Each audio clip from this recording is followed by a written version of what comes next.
Hola, mi nombre es Silvio Falcón y estás escuchando La Segunda Vuelta, un podcast sobre elecciones, política y poder.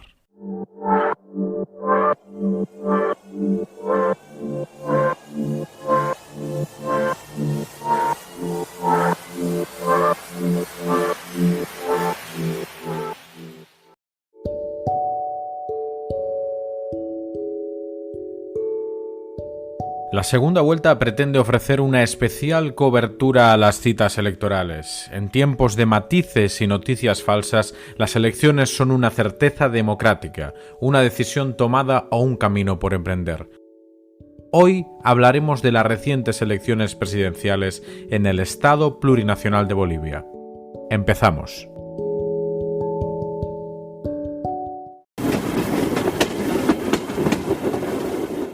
Después de las elecciones del pasado 18 de octubre, Luis Arce y David Choquehuanca serán las personas que ocuparán la presidencia y la vicepresidencia de Bolivia.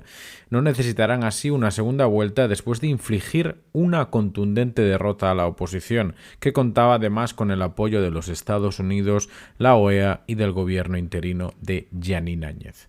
Pero, ¿cómo hemos llegado hasta aquí? Empecemos con el contexto. Lo cierto es que no podemos hablar de las elecciones generales de Bolivia de este año 2020 sin referirnos primero a las celebradas el 20 de octubre de 2019. Bolivia llegó a aquella cita electoral en un escenario de polarización extrema. La polarización es una de las características principales de la política regional latinoamericana. De un tiempo a esta parte, el caso de Venezuela ha sido un elemento tremendamente polarizador en América Latina, pero no debemos olvidar otros casos que en 2020 han sido de especial importancia, como la pugna por la Secretaría General de la Organización de Estados Americanos o la presidencia del Banco Interamericano de Desarrollo. En el caso que nos ocupa, hay diferentes elementos que explican la enorme polarización y el enfrentamiento que envolvió las elecciones generales bolivianas del año 2019. Algunos de estos elementos son más de fondo y en cambio otros son de ámbito más coyuntural. Si nos fijamos en los elementos de fondo, cabe destacar que los gobiernos de Evo Morales y del movimiento al socialismo comenzaban a mostrar síntomas de desgaste en la línea de lo que ya había pasado en otros países de América Latina después de la famosa década progresista. Es cierto que, como contrapunto, la organización y presencia territorial del MAS podría ser su gran baza para afrontar las elecciones del 2009 y a la postre también una clave de su éxito electoral en el presente año 2020. Una muestra de este desgaste fue el resultado del referéndum constitucional del año 2016. Aquella reforma constitucional pretendía permitir a Evo Morales candidatarse de nuevo a unas elecciones presidenciales. Morales había sido elegido presidente en 2006 y reelegido en 2010 y 2014, siempre en primera vuelta. La aprobación de una nueva constitución en 2009 permitió a Morales postularse a la presidencia en 2 ocasiones adicionales, tal y como recogía el texto constitucional en vigor. En este sentido, la propuesta de reforma iba a permitir, en 2016, que Evo Morales pudiera concurrir de nuevo a las elecciones presidenciales, tanto de 2019 como de 2024. Esto es lo que decía el presidente Morales ese año 2016, poco antes de la realización del referéndum. Yo siento que el pueblo recién se da cuenta, está despertando y siento en algunos casi en todos los departamentos unanimidad para continuar y vamos a continuar, pues estamos sometidos al pueblo. Que algunos digan, no es democrático, lo mejor es someternos al pueblo, el pueblo diga. Si el pueblo dice no, ¿qué podemos hacer? No vamos a hacer un golpe de Estado, tenemos que callarnos, irnos callados. Pero tener mucha confianza. Pero el pueblo no dio la razón a Morales y al MAS. La oposición contra pronóstico se impuso en el plebiscito constitucional por un ajustado margen, obteniendo un 51% de los votos. Los planes de Evo se truncaron momentáneamente. Ya en 2018, los movimientos sociales afines al movimiento al socialismo empezaron a pedir públicamente la repostulación del presidente. Sí, sí, sí, a la repostulación. Evo presidente, a la repostulación. Sí, sí, sí, a la repostulación. Evo presidente, a la repostulación. Sobre esta controvertida cuestión, teniendo en cuenta el resultado del referendo constitucional de 2016, el encargado de emitir una resolución fue el Tribunal Supremo Electoral, en diciembre de 2018. La Sala Plena del Tribunal Supremo Electoral, en virtud de la jurisdicción y competencia que por ley ejerce, resuelve: primero, aprobar la habilitación de las candidaturas presentadas por los partidos políticos y alianzas en el siguiente orden: Movimiento al Socialismo, Instrumento Político por la Soberanía de los Pueblos, Juan Evo Morales Ayma, candidato a la presidencia. Álvaro Marcelo García Linera, candidato a la vicepresidencia. Por tanto, Evo Morales pudo repostular a la presidencia y los grupos opositores criticaron muy duramente la decisión. Estos incidían en un problema real: la asignatura pendiente de la izquierda latinoamericana con la renovación de liderazgos.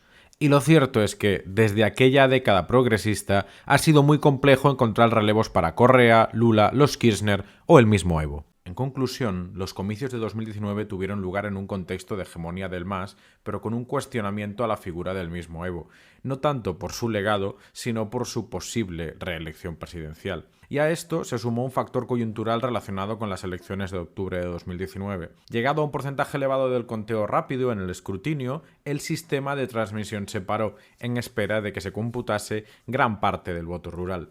En ese momento, la segunda vuelta entre Morales y Mesa estaba garantizada. Después de muchas horas, apareció el resultado casi definitivo en la web de resultados, dando un vuelco a la situación. Evo Morales no necesitaría ir al balotaje para renovar su mandato. La OEA, por su parte, emitió un informe preliminar admitiendo irregularidades en el proceso electoral, que semanas más tarde confirmó en un segundo informe. Estos hechos desencadenaron protestas de ambos bandos. Estalló el conflicto. Estás escuchando La Segunda Vuelta. Si te interesa la política y la actualidad internacional, puedes seguirnos en Twitter, en @LaSegundaVuelta. La polémica alrededor del escrutinio y de las supuestas irregularidades activó el enfrentamiento social y político. Hagamos una simple cronología. El lunes 21 de octubre, el Tribunal Supremo Electoral otorga el 46,4% de los votos a Evo Morales, por un 37,07% para Carlos Mesa, con un 95,63% escrutado. La diferencia, por tanto, se acerca a los 10 puntos necesarios para ganar en primera ronda. Carlos Mesa, el candidato opositor, denuncia fraude. En ese momento estallan incidentes violentos que incluyen enfrentamientos con la policía, saqueos y la quema de sedes del Tribunal Supremo Electoral. Se convoca, además, una huelga general indefinida. El miércoles 23 de octubre, el presidente Morales denuncia que está en proceso un golpe de Estado por parte de la derecha boliviana con apoyo internacional. Ya el viernes 25 se hacen públicos los resultados finales. Evo Morales es declarado oficialmente ganador en primera vuelta con el 47,08% de los votos frente a un 36,51% de Carlos Mesa. La oposición, la Unión Europea, los Estados Unidos, la Organización de Estados Americanos, Colombia y Argentina piden entonces la realización de una segunda vuelta. Morales descarta cualquier negociación política. El 31 de octubre comienza una auditoría de la OEA sobre el recuento, solicitada por el gobierno de Morales pero rechazada por la oposición. El 2 de noviembre, Luis Fernando Camacho se erige como el rostro más visible de la oposición, al llamar al ejército y la policía a ponerse del lado de la gente e instar al presidente a renunciar. El 4 de noviembre, el candidato opositor Carlos Mesa exige que se celebre una nueva votación. El 10 de noviembre, Evo Morales anuncia que convocará nuevas elecciones nacionales que mediante el voto permitan al pueblo boliviano elegir democráticamente a nuevas autoridades. Ese mismo día suceden dos hechos importantes. En primer lugar, Luis Fernando Camacho llega desde Santa Cruz al Palacio Quemado con la carta de dimisión para que la firme Evo Morales. Además, las Fuerzas Armadas de Bolivia sugieren al presidente que renuncie a su mandato. Las Fuerzas Armadas del Estado Plurinacional de Bolivia comunica a la opinión pública que, ante la escalada de conflicto que atraviesa el país, velando por la vida, la seguridad de la población, la garantía del imperio de la Constitución Política del Estado, en conformidad al artículo 20 de la Ley Orgánica de las Fuerzas Armadas, y luego de analizar la situación conflictiva interna, sugerimos al presidente del Estado que renuncie a su mandato presidencial, permitiendo la pacificación y el mantenimiento de la estabilidad por el bien de nuestra Bolivia. Asimismo, pedimos al pueblo boliviano y sectores movilizados de poner las actitudes de violencia, desorden entre hermanos, para no manchar con sangre, dolor y dulto a nuestras familias. Muchas gracias. Unas horas más tarde, Morales dimite. Renunciar a mi cargo de presidencia. ¿Por qué decidí esta renuncia? Para que Mesa y Camacho no sigan persiguiendo a mis hermanos. México le ofrece asilo político, camino que emprende tan solo un día más tarde. El gobierno de López Obrador envió un avión a rescatar al expresidente boliviano que temía por su seguridad. El canciller mexicano Marcelo Ebrard explicó detalladamente esta aventura. Y la ruta que teníamos prevista para retornar pues era la misma, regresar por Lima, después sale a aguas internacionales y de ahí hasta México. Pero ya casi por salir, esto estoy hablando hora de México, ya alrededor de las 7:30 de la noche, el gobierno del Perú, por vía de su canciller, me comunicó que por valoraciones políticas se suspendía ese permiso para bajar en Lima a recargar combustible y retornar a México. Finalmente hubo que conseguir una ruta, un plan B, pero lo que conseguíamos ese plan B se pudo haber dado una situación muy difícil en el propio aeropuerto, ya estando Evo Morales a bordo de la aeronave de la Fuerza Aérea de México. Fue el peor momento, por supuesto. Hablamos con Paraguay. Yo establecí contacto con el canciller que amablemente me atendió. Nos ayudó mucho el presidente electo de Argentina, le agradezco profundamente su apoyo y su gentileza, porque él habló con el presidente de Paraguay también, por su lado. Y el canciller me dijo, no tenemos inconveniente en que vengan ustedes a la Asunción, vuele el avión a la Asunción y aquí recargue combustible y permanezcan las horas que sean necesarias en lo que ustedes hacen su trámite de autorización de espacio aéreo, porque entendemos la circunstancia en la que está, puede convertirse en una tragedia. México no solo dio asilo político a Evo Morales. México le salvó la vida in extremis a un presidente en funciones, mediando con multitud de actores relevantes de la política latinoamericana: Bolivia, Perú, Ecuador, Argentina, Paraguay y Brasil. Una demostración de liderazgo regional y de habilidad diplomática. Un mes más tarde, Evo Morales llegó a la Argentina invitado por el nuevo presidente Alberto Fernández, donde ha mantenido su residencia hasta la actualidad.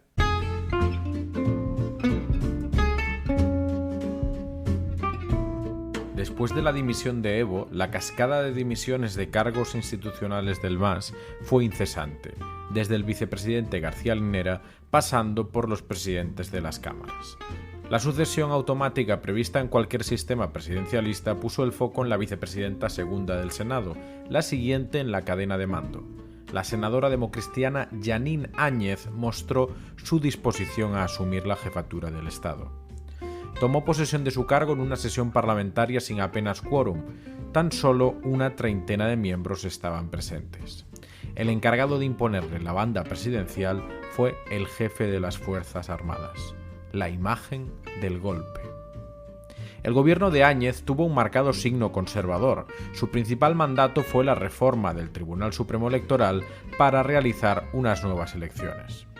En política internacional, viró a la derecha, reconoció a Juan Guaidó como presidente de Venezuela y alineó a Bolivia con el Grupo de Lima y las Naciones Aliadas de los Estados Unidos en el seno de la OEA.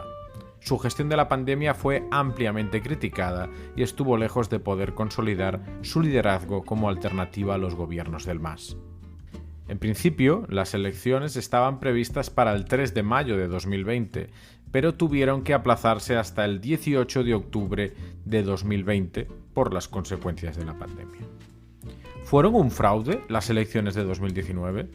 En junio de 2020, el diario estadounidense New York Times publicó un extenso análisis sobre los informes de la OEA que presuntamente justificaban el fraude de la anterior cita electoral boliviana. Esa nota describió como defectuoso y deficiente el informe final de la OEA, apoyándose en el trabajo de investigadores independientes. Bolivia, entre el presunto fraude electoral y el presunto golpe, acudía de nuevo a las urnas. Morales no pudo postularse a presidente ni tampoco a senador, por resolución del Tribunal Supremo Electoral. Y así llegamos al 18 de octubre de 2021, la fecha de las elecciones más esperadas después de un año de gobierno interino. Yanín Áñez y el expresidente Jorge Quiroga retiraron su candidatura antes de la contienda. En palabras de Áñez, para no dividir más el voto del Frente Antimasista. Hoy dejo de lado mi candidatura a la presidencia de Bolivia para cuidar la democracia. No es un sacrificio, es un honor, porque lo hago ante el riesgo de que se divida el voto democrático entre varios candidatos y que a consecuencia de esa división, el MAS acabe ganando la elección. La totalidad de las encuestas preveían un escenario clarísimo: victoria insuficiente del MAS, haciendo necesario ir al balotaje con Carlos Mesa. Por citar un ejemplo, el medio boliviano Unitel publicó el 12 de octubre, 6 días antes de las elecciones, un sondeo en el cual Luis Arce, candidato del MAS, obtenía un 42,2% por un 33,1% de Carlos Mesa. Un escenario abierto que al final no ha tenido lugar. Cabe recordar que en el sistema presidencial de Bolivia gana en primera vuelta aquella candidatura con más del 50% de los votos, o que, teniendo más de un 40%, saca más de 10 puntos de distancia al segundo candidato más votado. Repasemos las 3 candidaturas principales de los comicios de este año 2020.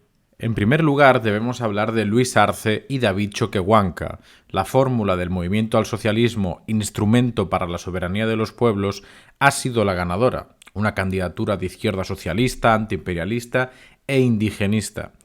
Arce fue ministro de Economía en los gobiernos de Morales, mientras que Choquehuanca ocupó el cargo de canciller de Bolivia. No habrá imperio que nos gobernará,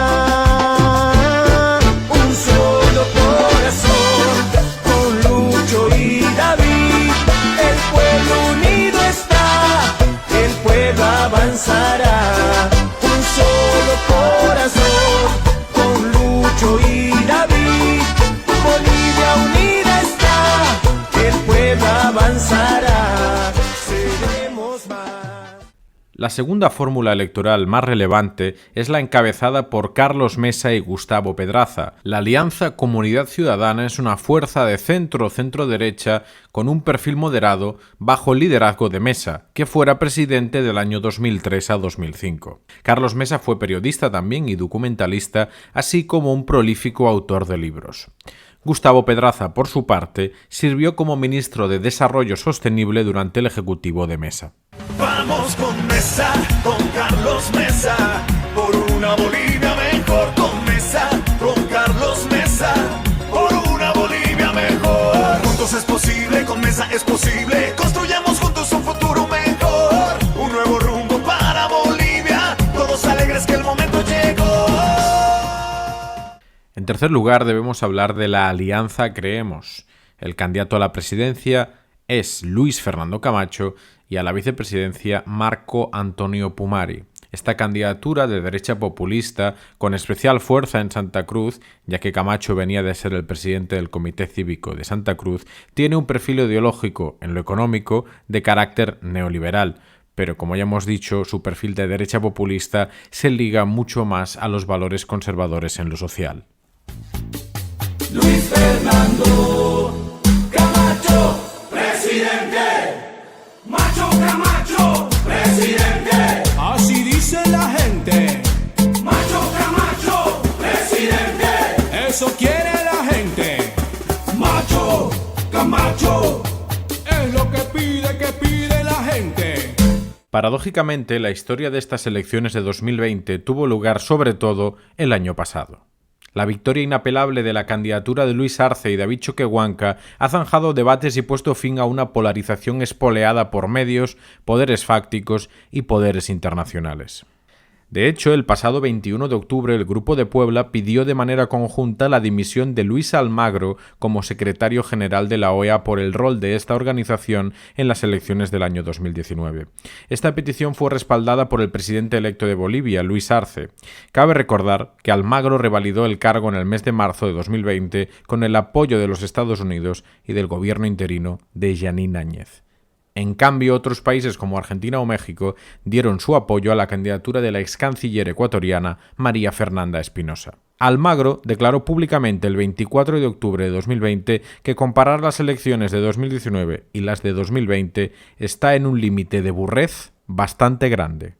Y que además esos resultados no coincidieran con la realidad. Sé que hay gente que hace una transposición de números que definitivamente es, por decirlo menos, muy arbitraria, pero es absurda y en muchos grados está en límite de burrez bastante grande, porque definitivamente los números no coinciden en ninguna parte. Los candidatos, de los tres principales candidatos, dos eran nuevos candidatos. En esta elección se pasó lejos arriba del 50% de los votos. Creo que Mesa cerró hoy con un 55% de los votos. La única vez que se había cerrado con más del 50% de los votos fue cuando el referéndum de la reforma constitucional, que 51.3% de los votos fueron en contra de la reforma. O sea que si Evo siempre hubiera tenido ese 55% de los votos que dice, hubiera ganado la reforma constitucional y ni que hablar que hubiera ganado la elección. Eso no pasó, y bueno, y creo que para el futuro de Bolivia es bueno tener una presidencia legitimada y que esperemos haga el mejor trabajo para asegurar los derechos de bolivianos y un proceso de bienestar que es importante para todos. Los resultados definitivos de las elecciones generales en Bolivia fueron hechos públicos la mañana del viernes 23 de octubre, hora europea. La contienda presidencial se saldó con el siguiente resultado. En primer lugar, el Movimiento al Socialismo, con el 55,10% de los votos, más de 3,3 millones de sufragios.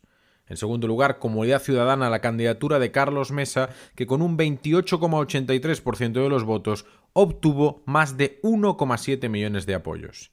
En tercer lugar, Creemos, con más de 860.000 votos y un 14% del total. En el voto exterior también se impuso el MAS, con un espectacular 68,94% de los votos.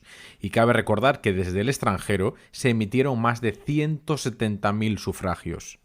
Los bolivianos en España votaron en primer lugar a la Alianza Creemos, liderada por Luis Fernando Camacho, aunque seguida de cerca de las otras dos principales fuerzas electorales. En Cataluña, la fuerza más votada fue Comunidad Ciudadana. Por departamentos, Arce y Choquehuanca se impusieron en Chuquisaca, Cochabamba, La Paz, Oruro, Pando y Potosí. Carlos Mesa ganó en dos departamentos, Tarija y Beni. Camacho se impuso en su departamento natal, Santa Cruz.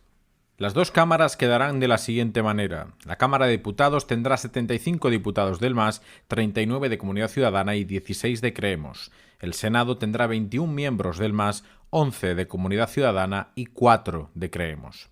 Es un resultado especialmente contundente, ya que el partido de Evo Morales tendrá mayoría absoluta en ambas cámaras y obtiene así una victoria enormemente legitimadora no solo del nuevo gobierno que vendrá, sino de la posición defendida por el MAS en relación al golpe y a las elecciones de 2019.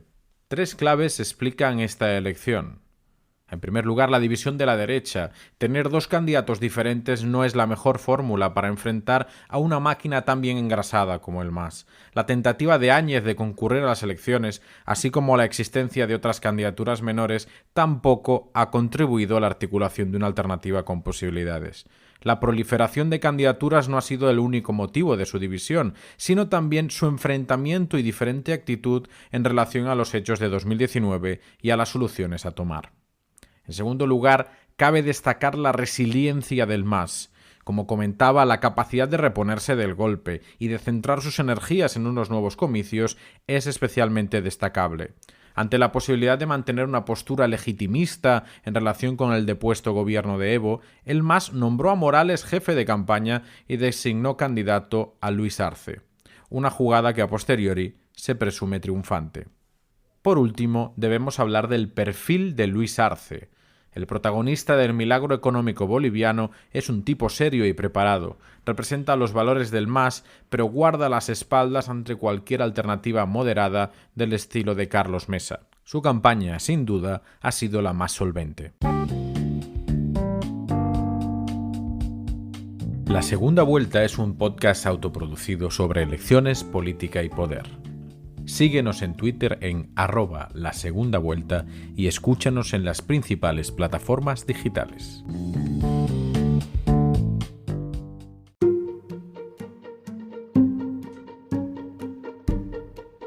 ¿Y ahora qué? ¿Podría regresar a Bolivia Evo Morales? Lo más probable es que esto suceda, aunque tal vez pase un tiempo antes de que regrese a su país natal. La toma de posesión de Luis Arce y David Choquehuanca ha sido fijada para el próximo 8 de noviembre. Cabrá observar si la victoria del MAS en Bolivia consolida el giro a la izquierda de la región. Las elecciones en los Estados Unidos, las presidenciales ecuatorianas del año que viene, el progreso del recién estrenado proceso constituyente chileno o las elecciones legislativas en Venezuela aportarán nuevos elementos para analizar el tablero latinoamericano. Estaremos atentos a lo que suceda en América Latina y a los primeros pasos del gobierno Arce.